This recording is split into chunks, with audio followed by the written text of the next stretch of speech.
I'm ready.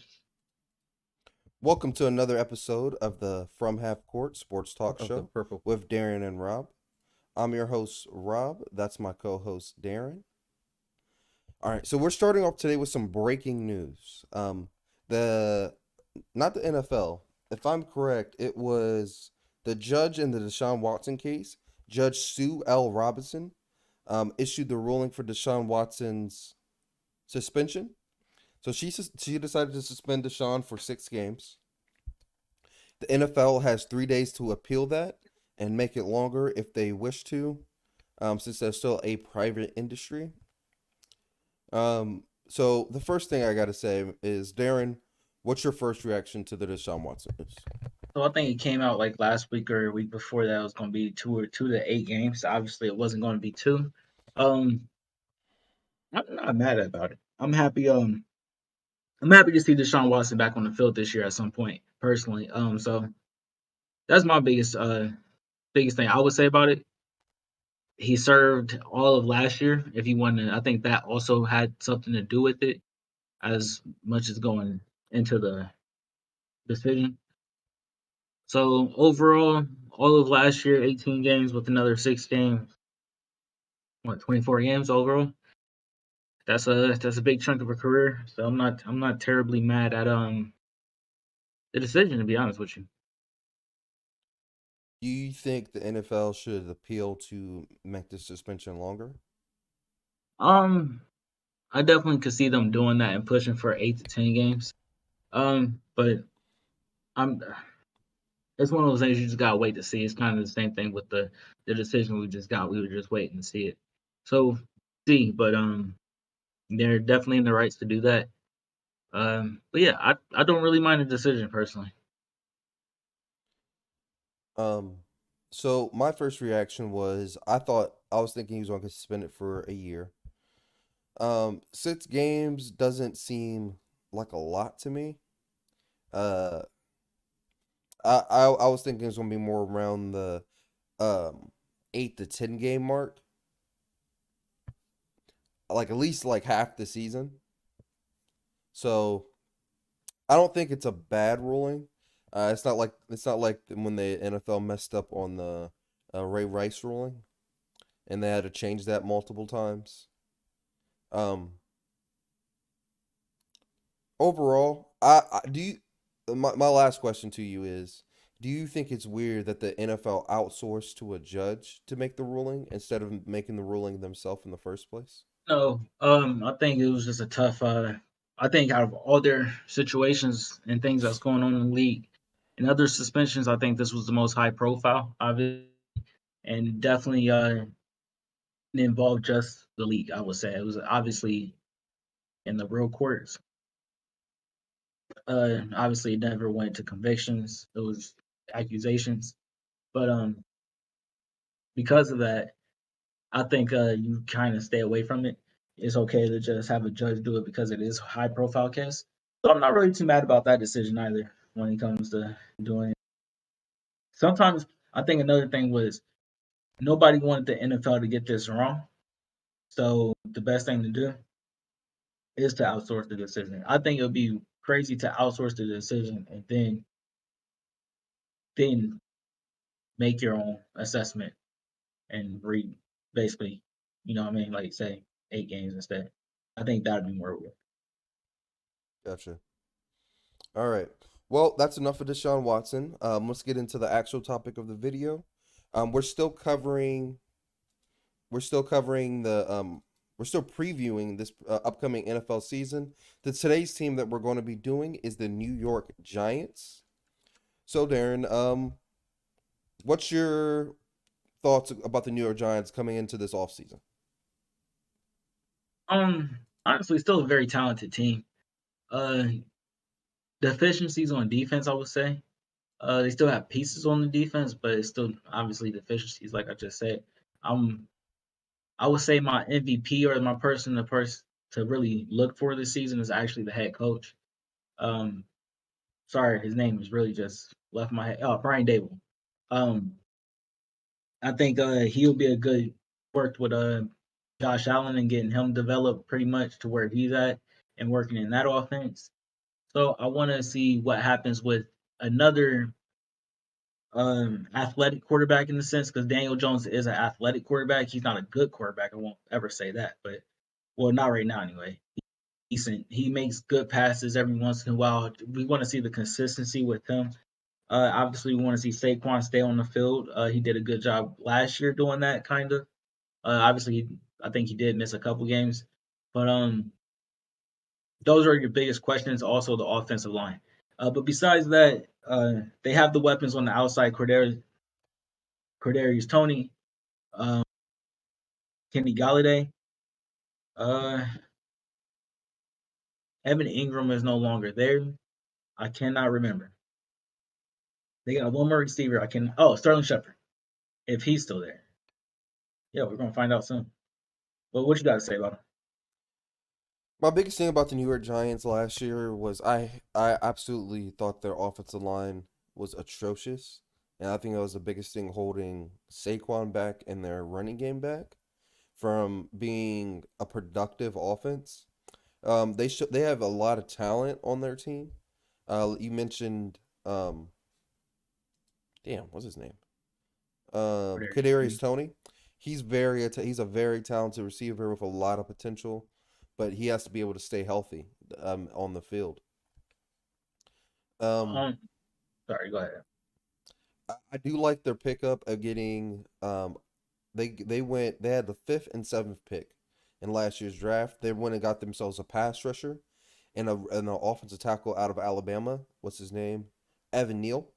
So I think that's really a good sign of things going forward, of things to come, uh, into this next season. That was his past draft you just said. Yes. Okay. Um, Speaking about last year as well. First off, I'm happy the head coach got fired.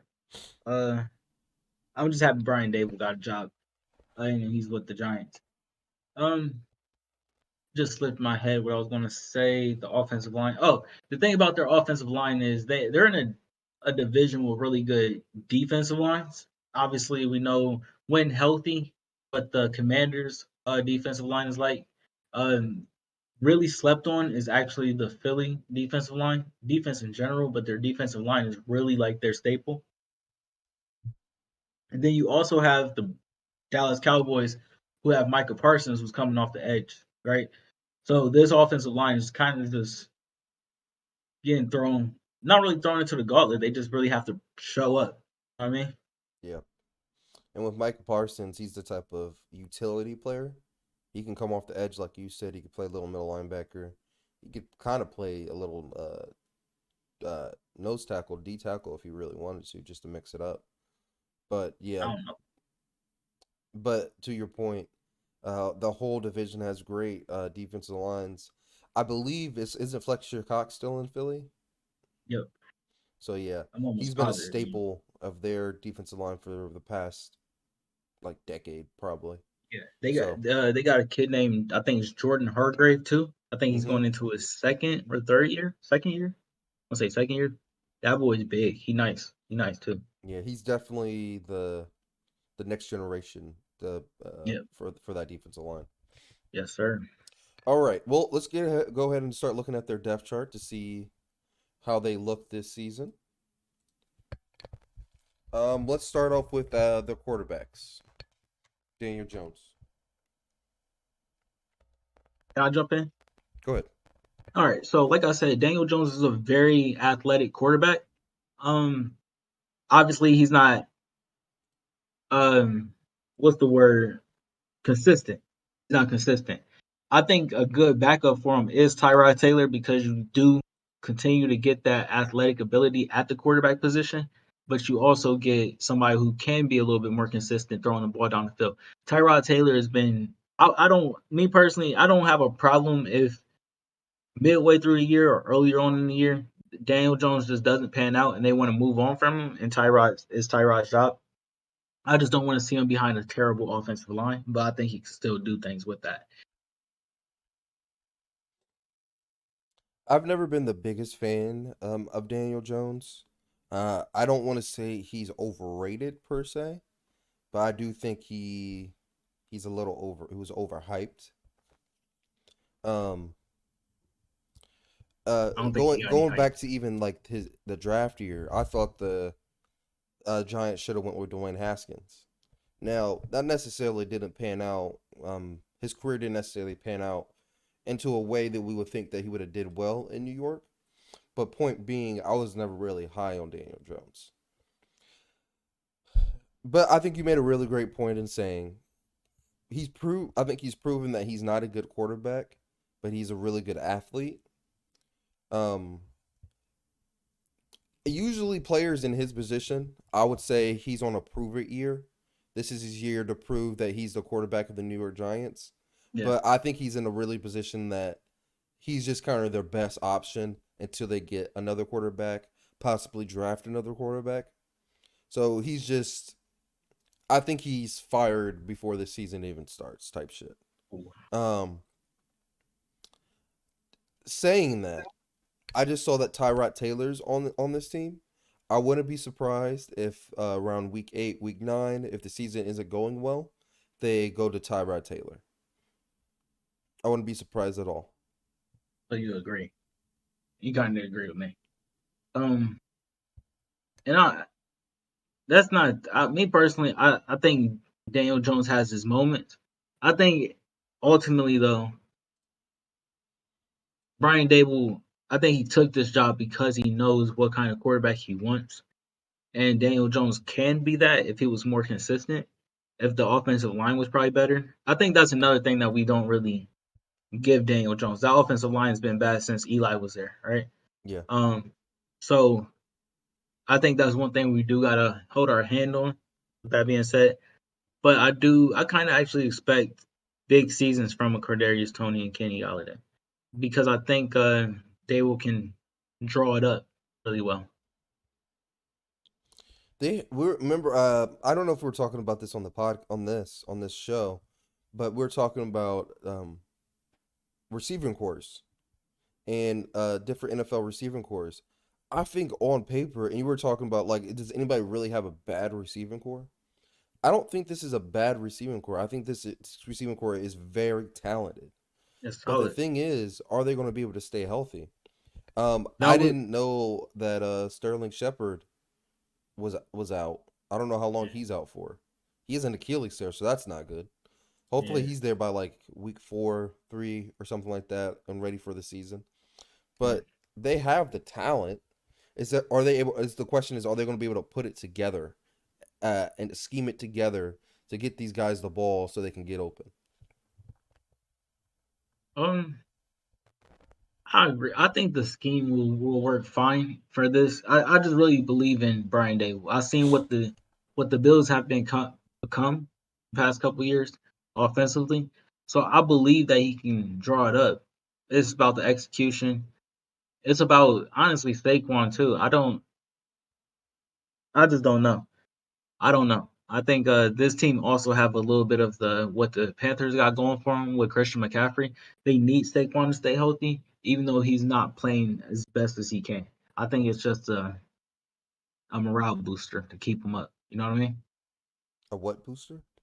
A morale booster, keeping him Morale. there. Gotcha. Yeah. But ultimately, people.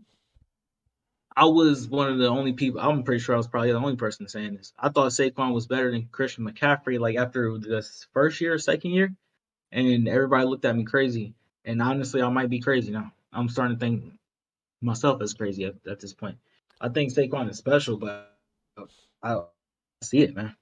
Is it just because Christian McCaffrey's been is still putting up numbers and still putting up stats and still dominant in the game with a bad team, where Saquon is not? Yeah, it's put like this. Christian McCaffrey played what like 4 games last year, something like that, Hmm. and he did decent in all those games. Like he was their offense. Like regardless win or lose, he was their offense. Saquon is like he's trying, but it's not happening. But I think if we want to get into like the nitty gritty of it, my biggest problem with Saquon is that Le'Veon Bell factor. You remember Le'Veon Bell dancing behind the offensive line, but it actually would produce. Yes. letting the offensive line actually get to their blocks and shit. Mm-hmm. I think Saquon is not. I think he's trying to do that, but their offensive line isn't like that. You got to hit a hole and go. You know what I mean? So I feel like that's the best thing for him. We saw it with who their backup was last year. I can't remember off the top of my head, but every time he got the ball, he just hit the hole. It's the same thing with not necessarily the same thing, but it's kind of the similar thing you see with Zeke and Tony Pollard. I know we're not on that team yet, but Tony Pollard, when he gets the ball, he goes. He's not looking for a hole. He's creating one, or he already found it and he's gone. And I just feel like Saquon sits back there and dances a little too much, and I don't know. Those Um, are negative plays too. Those are negative plays. I'm sorry. no, you're fine. Let's look at the offensive line. Like we stated before, they added Evan Neal from Alabama. Do you know about any other additions to this team, and what do you expect from this offensive line this year? Um, I'm expecting a little bit of an upgrade. I know their, I want to say it was their left guard went down last year. Uh, um, I we'll see. We'll definitely see. I'll have to see it. I just gotta see it when it actually comes to it. I don't think anybody's sold on Daniel Jones, so I think that's a big problem. But I don't really see a.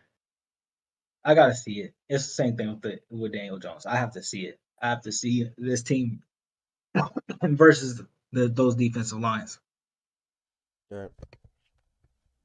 Let's go ahead and move to on to the defensive side of the ball. The biggest new addition is they added Kayvon Thibodeau from the Oregon Ducks, who was a monster last year. When he was able to play, I think that's a big addition for them. I think that adds a pass rusher to this defense that they really need to rebuild. Um, how long do you believe it's going to take to rebuild this defense to be a solid defense? Because they're The starting. defense, Go ahead. the defense isn't bad. They had moments last year that they were really nice. Um, People who just like played better. I think Blake Martinez had a big role in this team last year. Leonard Williams obviously is probably the best, easily the best player on his defense.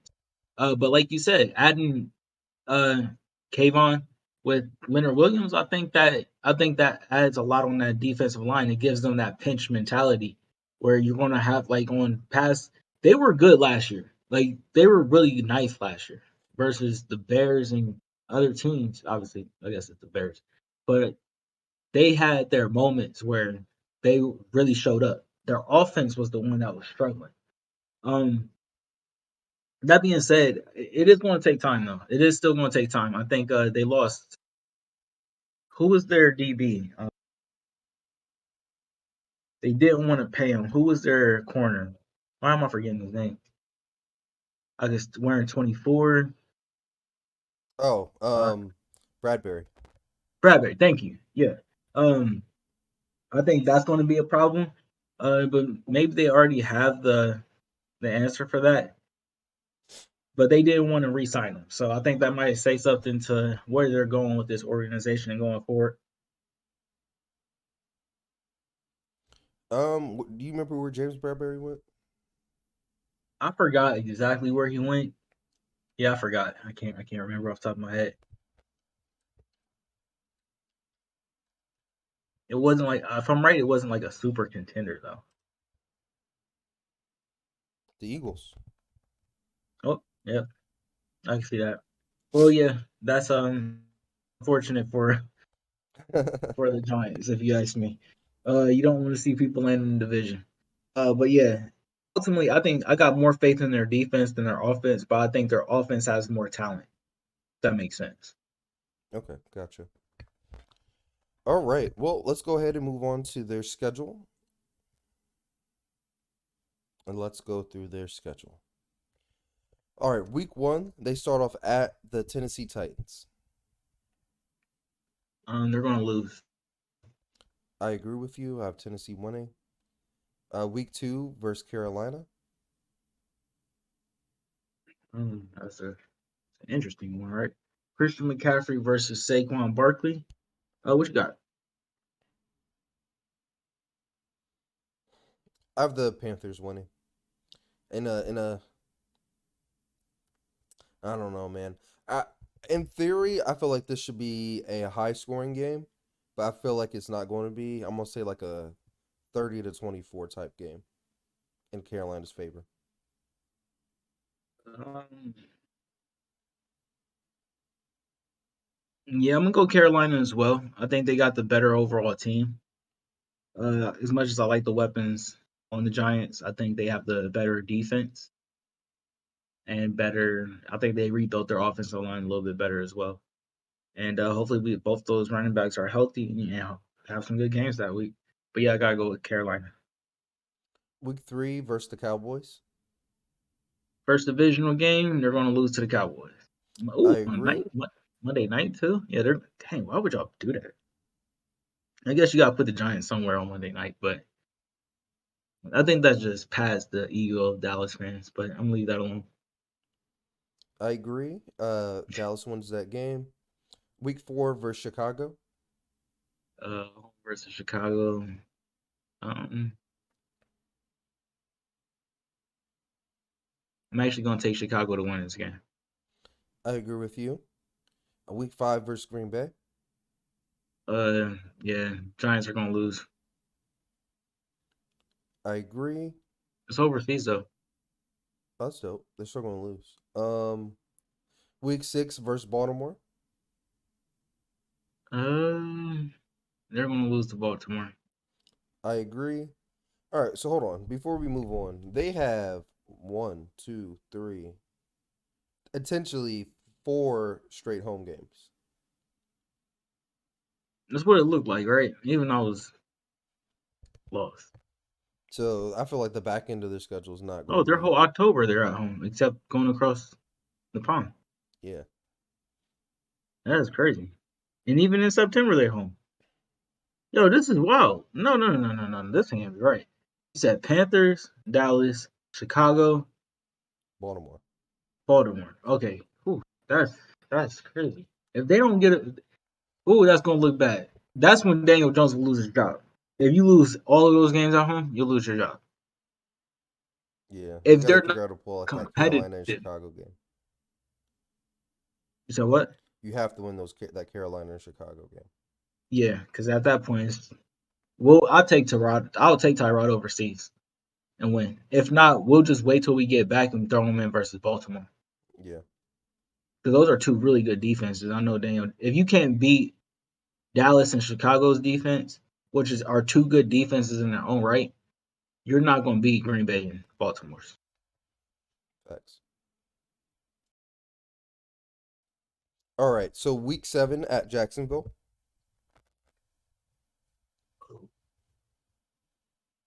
I got them losing to Jacksonville. I got Jacksonville winning.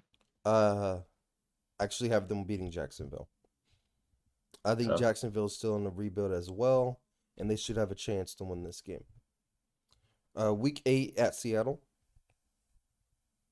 Um, I think the Giants. I think the Giants win that game. I think the Giants win this game too. This might be Kayvon Thibodeau's coming out party. Get to see him against a not great offensive line and see what he can do in that game, and we could really see his progression through the year in this game. Yeah. Week 9 they have a bye, which is a really good bye week. Then they're versus Houston, week 10. Versus Houston. Um, this is a tough one, but I'm gonna have Houston winning this game. I'll take the Giants in this game. Um, I just two bad teams. And if it's two bad teams, I'm gonna mostly edge out the Giants to win. That's Week, that's go ahead. I don't know about that. I think Houston's a bad team, like you said, but I think at quarterback, I trust Davis Mills more than I trust Daniel Daniel Jones. Jones. And on top of it, well, I guess ultimately, as I go through the schedule, I'm just saying Daniel Jones is going to be there. But if Tyrod is there, I could see Tyrod pulling out that game. Gotcha. Week 11 versus Detroit. I got Detroit winning that game. I have Detroit winning that game as well. Week 12 at Dallas. I'm guessing it's Thanksgiving. Um, Once again, y'all really want Dallas to shine on prime time versus their weakest opponent. Dallas will win the game. Why'd you say prime time? So what? I said, why'd you say prime time? I mean, it's that time. You just got done eating turkey or whatever you eat. You probably sitting down and you're about to watch the Dallas game. To me, it's prime time. That last game starts later because you ate so early. It seems so later. That's what you're saying. Um, Week 13 versus Washington. They're going to lose to Washington. I agree. Week 14 versus Philly.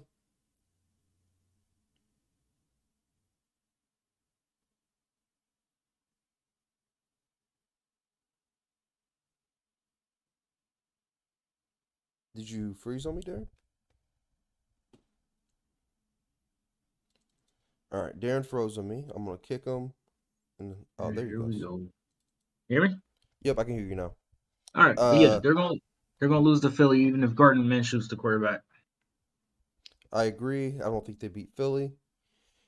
Week 15 they play Washington again, but at Washington. Washington's going to beat them again. I agree. Too much talent. Week 16 Christmas Eve at Minnesota. They're going to lose to Minnesota. I agree. Week 17 New Year's Day versus the Colts. The Colts are going to be fighting for the playoffs at this point. So they're going to lose to the Colts as well. I agree. And last week they play at Philly.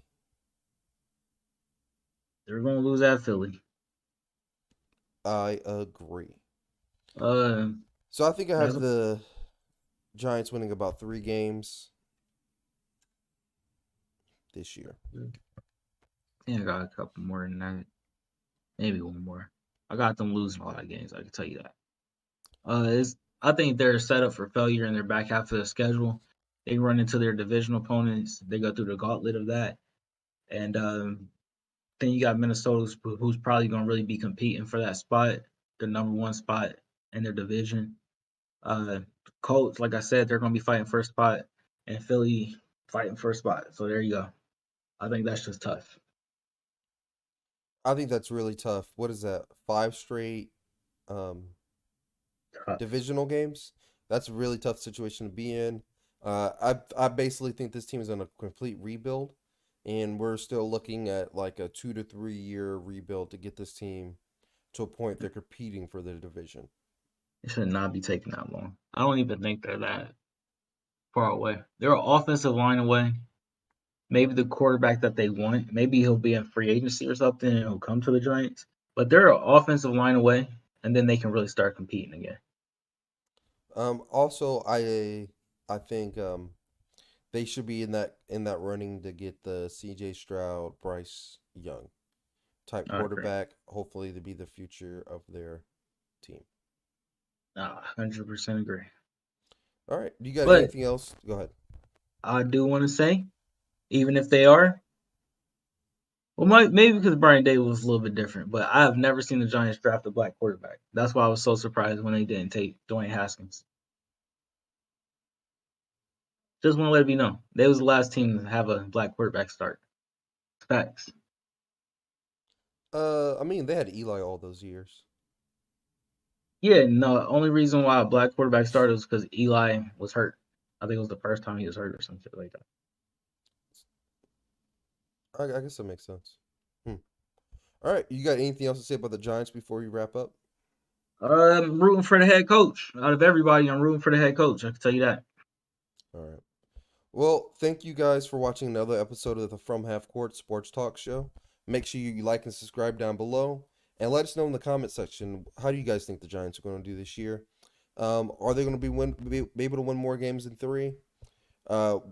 What is their projection? What is your projection for when the Giants are going to be able to compete in this division again. Let us know in the comment section down below. Thank you for watching another episode with